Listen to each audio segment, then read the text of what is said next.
Okay, so, I just got back from my trip on Arizona, and, I got this amp in the mail. I was excited about it. I've been waiting for it for a long time, but, I wasn't too enthusiastic when I plugged it in. Because my lapel, well, I left the power cord from my lapel back in Arizona, so, so I am using a cord from something else. I got a ton of these DC cords, so it's not really a problem. But this amp says it uses 5 amps, but it really doesn't. I mean, I'm sure it does, but no, I just got a text message. Excuse me. But I mean, hold on a sec. I don't know if you can hear this.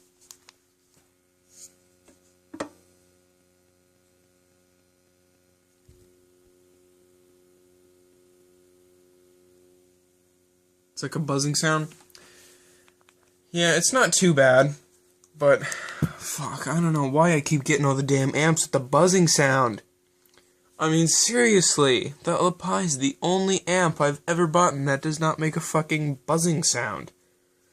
It's just so annoying, but once again, it's one of those things you really don't notice. In fact, I've got no volume on right now, and it's not, I mean, you can't really hear it that much. So it's alright. These little lights here, though, those are kind of neat.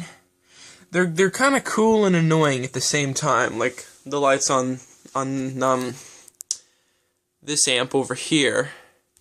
Like, they're really cool, but they're just too damn bright.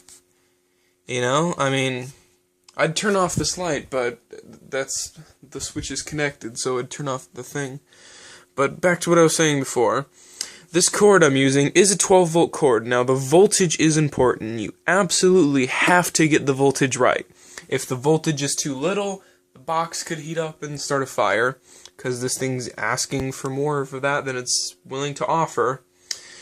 And if the voltage is too high, that might just make this thing pop, like just stop working altogether. So the voltage is very important to get right.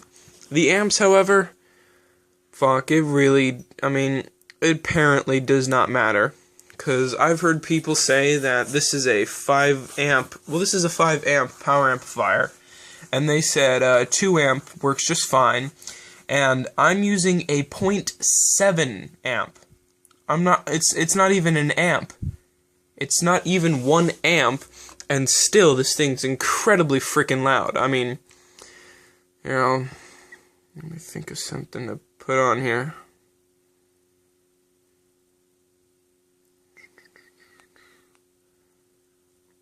Man, I'm picky with my songs. Give me a sec.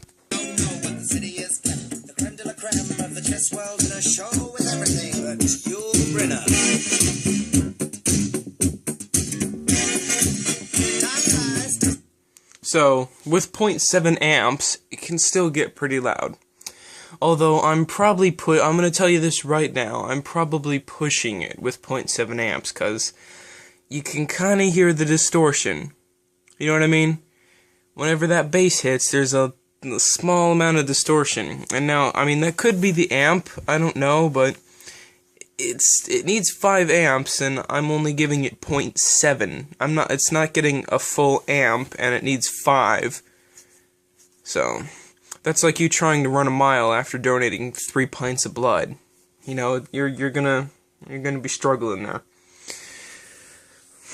So, yeah, it's pretty neat. It's got a radio in it, and I'd show you, but we don't have any damn radio reception out here. We have to use satellite radio, which sucks.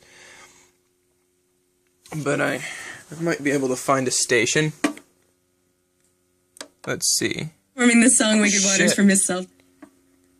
Yeah, and the volume knob's really touchy. Like guitar, Max Norton on drums, Benjamin and you just like You just crank it a tiny bit and it just goes really loud.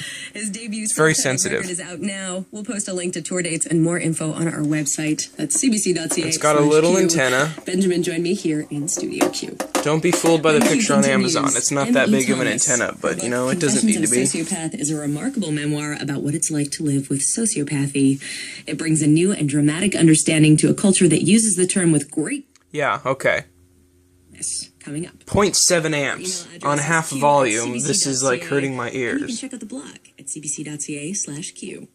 I'm Talia Schleifer. Now, I bought this amp for the boombox I'm gonna build, and you know what? It's fine. I don't care. It's just a prototype, and that buzzing's really not all that bad.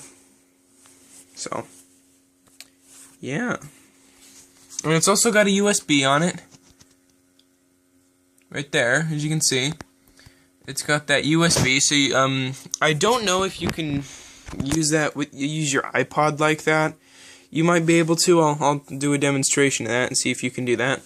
But it's mainly for if you got like a flash drive with some music on it, you just stick it in there and play it. And it has, let me get a better grip. It's got the RCA jacks for if you wanted to hook it up to a TV or whatever. And then it's got the 3.5 millimeter. And it's got the, where you plug in the speakers, it's got the clips. You know, some people hate those, but you know, I'm not too fond of them, but I like them. You know, they're not my favorite thing in the world, but they work. So, let's see if I can plug my iPod into that USB and make that work. Okay, here's something I didn't think about, and I think it might be an issue with the power.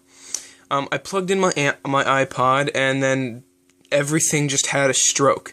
My iPod was like bleep, bleep, bleep, bleep, bleep, bleep, like it kept going on and off, on and off, on and off really fast, and the amp kept cutting in and out, cutting in and out, cutting in and out. Because again, 0.7 amps. You want to? I mean, I'm really pushing it with that. So, there. I wouldn't plug in your iPod unless you're getting the full amps out of it. Just gonna say that right now. If you're gonna plug your iPod into it, make sure you're giving it all 5 amps just to be safe. Cause my iPod just had a stroke and the amp died for a second. So yeah, I probably should have thought about that. All right, see you later.